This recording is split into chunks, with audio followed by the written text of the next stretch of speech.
My dear friends, మీరందరూ సంతోషంగా క్షేమంగా ఉంటారని ఆశిస్తున్నాను. బక్రీద్ పండుగ సందేశము. బక్రీద్ పండుగ అంటేనే ముస్లింలకు ఇబ్రాహీం ప్రవక్త జీవితం గుర్తుకొస్తుంది. ప్రస్తుతం ప్రపంచము స్వార్థ జీవిత విధానానికి చిక్కుకుపోయింది. దేశం అసూయ దౌర్జన్యం రోజుకు రోజుకు పెరిగిపోతుంది. ప్రేమ కంటే లాభ నష్టాలని ఎక్కువగా విలువనిస్తున్నారు. ఇటువంటి తరుణంలో ఇబ్రాహీం ప్రవక్త యొక్క జీవితము, ఆయన త్యాగము మనకు ఒక గొప్ప పాఠాన్ని నేర్పుతుంది. దాదాపు 4000 సంవత్సరాల క్రితం ఇరాక్ దేశంలో హూర్ అనే ప్రాంతంలో జన్మిస్తాడు ప్రవక్త ఇబ్రాహీం గారు. ఆయన యుక్త వయసుకు రాగానే ఆయనలో గట్టి నమ్మకము, దేవుడి మీద విశ్వాసము ఏర్పడుతుంది. ఆయనకి ఈ రోజుల్లో ప్రపంచం జనాభాలో ఎక్కువ మంది ఆయనకి ఫాలో అవుతారు, ఆయన మీద విశ్వాసం పెడతారు, ఆయన్ని ప్రవక్తగా ఎన్నుకుంటారు, ఆయనకి తమ నాయకునిగా ఎన్నుకుంటారు. ఎందువలన? ప్రపంచంలో 75% జనాభా ఆయనకి ఫాలో అవుతున్నారు. ఎందువలన అంటే అంతిమ దైవ గ్రంథం ఖురాన్లో దేవుడు అల్లా ఈ విధంగా వివరిస్తున్నాడు. అభ్యాసము 2 వాక్యము నంబరు 124లో దైవం అల్లా ఈ విధంగా వివరిస్తున్నారు. ఇబ్రాహీంని అతని ప్రభువు కొన్ని విషయాలలో పరీక్షించాడు, వాటన్నిటిలో అతను పూర్తిగా నెగ్గాడు. అప్పుడు దైవం ఈ విధంగా చెప్పాడు, ఇబ్రాహీం, నీకు మానవులందరికీ నాయకునిగా చేయబోతున్నాను అని ఖురాను చెబుతుంది.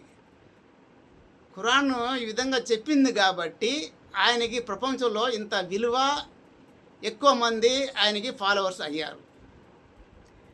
సుమారు 4000 సంవత్సరాలలో జరిగిన సంఘటన ఈరోజు కూడా ఆయనకి ఇటు క్రైస్తవులు, యూదులు, ముస్లిములు ఆయనకి ఫాలో అవుతున్నారు. అందుకని మనం అందరూ ఆయన జీవితంలోని త్యాగం గురించి తెలుసుకోవాలి.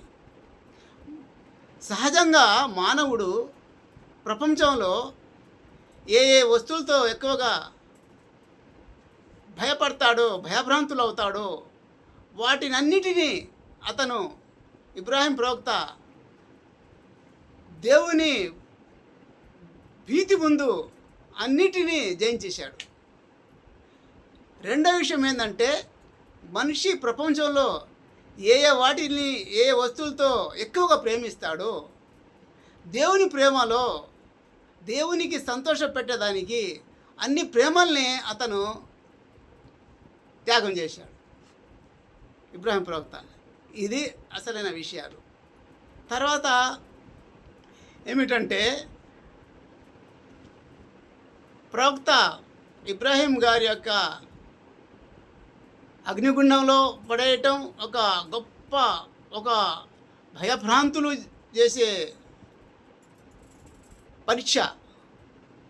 తర్వాత ఆయన ముసలిపాయంలో దాదాపు 100 సంవత్సరాలు వయసులో చేదుడు వాదుడుగా ఎదిగి వచ్చిన కుమారుణ్ణి దేవుడి ఆజ్ఞతో బలి చేస్తాడు. దేవుడు ఆజ్ఞతో ఆయన చేత్తోనే కత్తితో ఆయన కొడుకు మెడ నరకటానికి సిద్ధమైపోతాడు. ఇటువంటి గొప్ప త్యాగాలు చేసి ఆయన ప్రపంచానికి చూపించేశాడు. త్యాగం లేకుండా శాంతి నిలబడదు, దయభీతి లేకుండా న్యాయం నిలబడదు అనే సందేశము ప్రపంచానికి ఇచ్చారు ప్రవక్త ఇబ్రాహీం అలైహిస్సలాం. నేను ఇక ముందు ఆయన చేసిన పరీక్షల గురించి, త్యాగం గురించి మీకు వేరే వీడియోలో వివరిస్తాను. మీరు నా వీడియో ఈ వీడియో తర్వాత వచ్చినప్పుడు చూడండి. అందులో కొద్దిగా ఆయన జీవితంలోని త్యాగం ఎటువంటిది, అగ్నిగుండంలో పడేస్తారు, తర్వాత తన కొడుకుని దేవుని పేరుతో బలి ఇస్తారు. ఇవన్నీ చాలా ముఖ్యమైన విషయాలు మన జీవితానికి. ప్రతి మనిషికి ఆయన ఇచ్చిన ఈ సందేశము, ఆయన త్యాగనిరతి, ఆయనకు దేవుడు పెట్టిన పరీక్షలు మనకందరికీ ఒక గుణపాఠాన్ని నేర్పుతున్నాయి. కావున మీకు ఈ సందేశంతో దీని ముందు నేను ఆ విషయాల్ని మీ ముందు ఉంచే ప్రయత్నం చేస్తాను. అప్పుడు దాకా మనకు మీ ముందు యాకూబు మీ స్నేహితుడు సెలవు తీసుకుంటున్నారు. Thank you.